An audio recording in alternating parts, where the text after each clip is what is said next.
Hello again, everybody. I just wanted to welcome everybody back to the channel.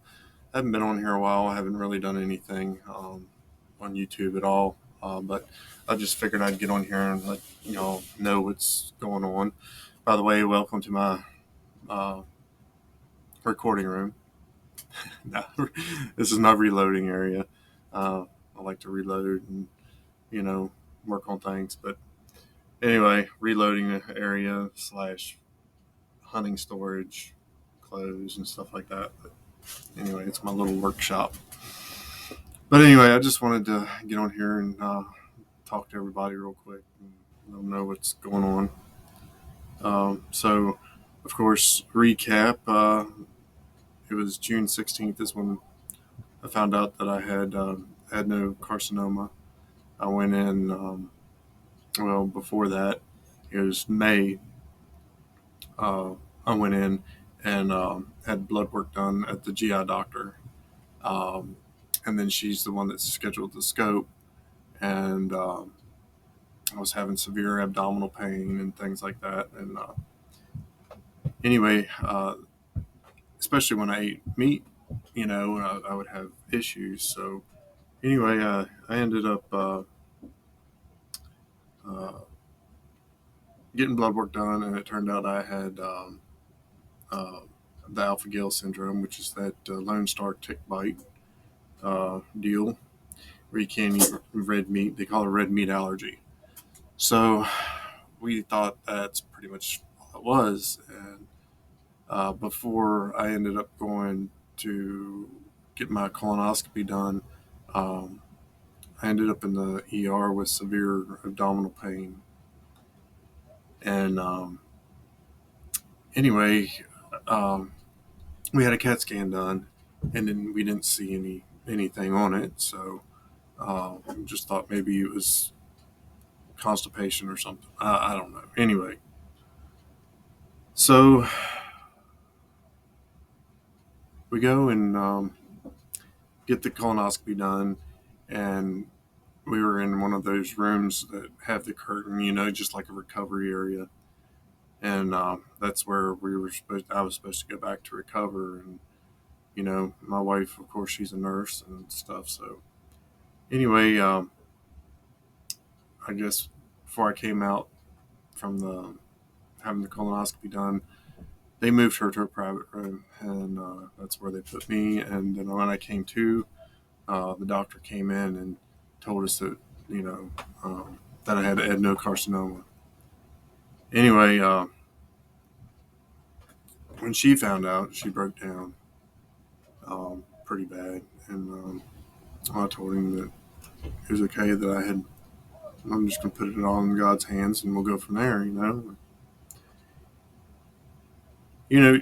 But in the back of your mind, you wonder if you're gonna be all right when somebody tells you you got cancer. So um, anyway, I'm gonna get into that here probably towards the end. Just a little testimony, but anyway, we ended up going to the GI doctor to see if we could do surgery to begin with, and then he set up an MRI of both my colon and liver, and we had that done, and it showed two spots on my liver also, so it had metastasized and moved to my liver. So we started chemo. I went over to UVA and saw a doctor over there, and then ended up having to have liver surgery in October. Um, and then once that was done, I went back and had chemo and radiation for the one in my colon. Well, even before they started the radiation, I ended up having another MRI that showed that it looked like it was nothing but scar tissue there, and that the tumor was gone. So anyway, we still did radiation, 6 weeks of it, and I finished that up December 26th. And then I had enough time to heal from the radiation, and then we just started on the January 24th of chemo. Well, on the 29th, I had to go over and have another scope done, MRI, and then I got to see the liver surgeon again. But when I had the scope done, it was an in-office scope, and they looked at things and they saw that there was a restriction because of the scar tissue. So it's going to require surgery and all that kind of stuff. And they're going to have to put, it's not called a colostomy, but it's like a colostomy bag. And that's one thing that I didn't want, you know. I don't know, I just, I don't know how to feel about it, you know. Um, but anyway, that's what we got to get done. And tomorrow I go see the oncologist over at Centera RMH at the Holmes Cancer Center.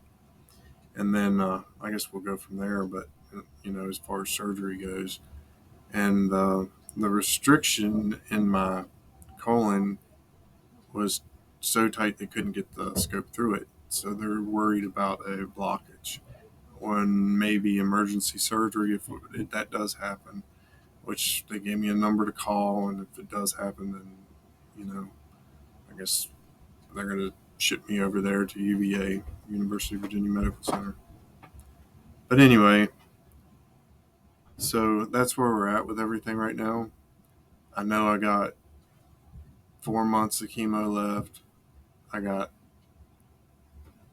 the surgery and uh, the reversal of the surgery and all the time that's they're going to be required to heal in between there. From, you know, they don't like to give you chemo. They want you to be off chemo for at least 4 weeks before surgery because of your immune system. So anyway, that's where we're at.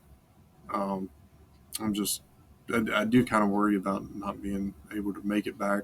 They give me a time window at work, 18 months, which is pretty good, I guess. But I got to be back to work at 18 months, or, you know, my job won't be there anymore. So anyway, I'm not going to worry about it. I'm going to put that in God's hands too.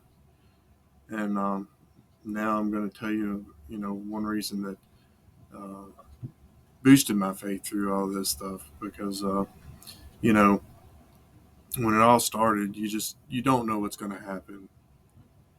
And the thing that boosted my faith the most was when I was coming downstairs. It was on Wednesday morning. I can't even remember, you know, I think it was last part of August or something like that. But we had been paying, you know, a lot as far as out of pocket, you know, to meet our deductible and all that kind of stuff.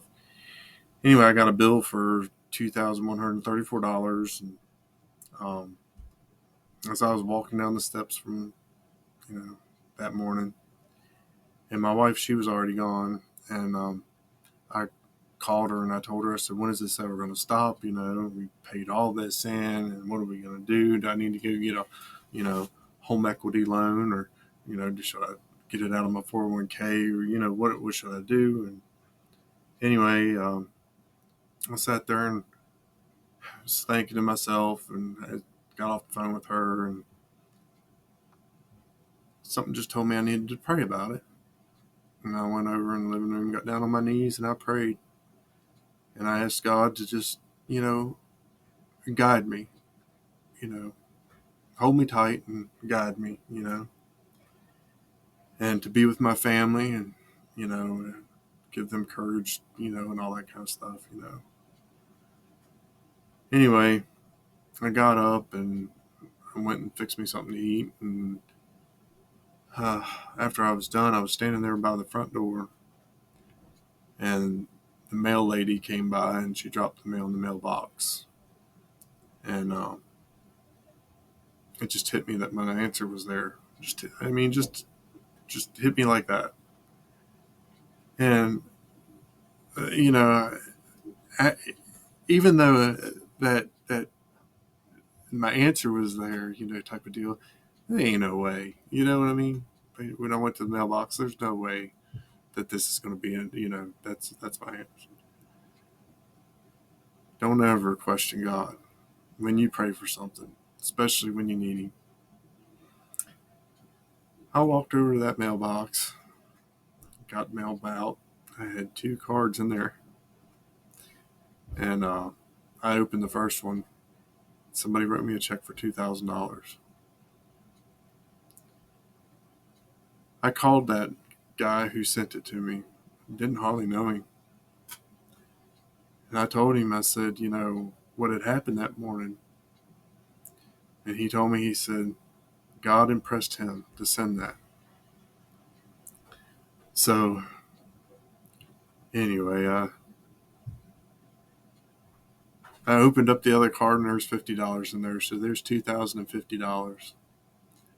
Well, my HSA had $5 in it the last I looked.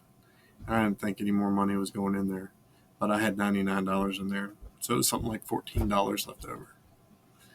So, God had already answered my prayer before he even he had everything in motion before it even happened. And, that's one thing I cling on the most. Well, let me stop there. Some of y'all might think, well, things like that can happen. Coincidence. The next day I got another bill. It was for $90, and I had another check. Somebody had sent me for $100, $10 left over.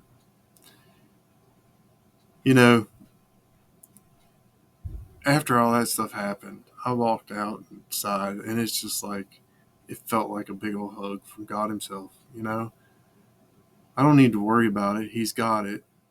Yes, even though I had ways of paying that bill, he took all the burden off of me to try to figure out what to do, and that was one of the most powerful things, that I've ever had happen to me. You hear people going through and having experiences like that, but that was the first for me. I mean, I've had other things happen to me, but that was the first real powerful experience I've had, as far as God answering prayer. And, this has been a faith builder for everybody, and I hope it helps some of y'all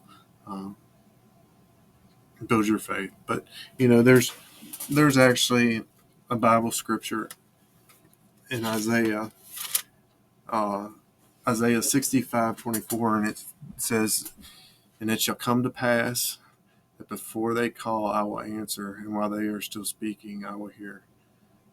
So that's one Bible verse that really touches my heart. God knows our needs before we even ask, and he hears them before we even speak them. So anyway, I hope everybody enjoys this little clip, but just wanted to update everybody. And I appreciate all your prayers and encouragement and stuff. So not so much, I haven't had much on YouTube, but Facebook is I've been really blessed for people speaking kind, encouraging words, offering help, and just everybody's been great, especially this community that I live in. It's a small town, and a lot of people are just ready to help, and I definitely appreciate it. But and I appreciate all the kind words on here too. So anyway, y'all take care, and until next time, y'all shoot straight.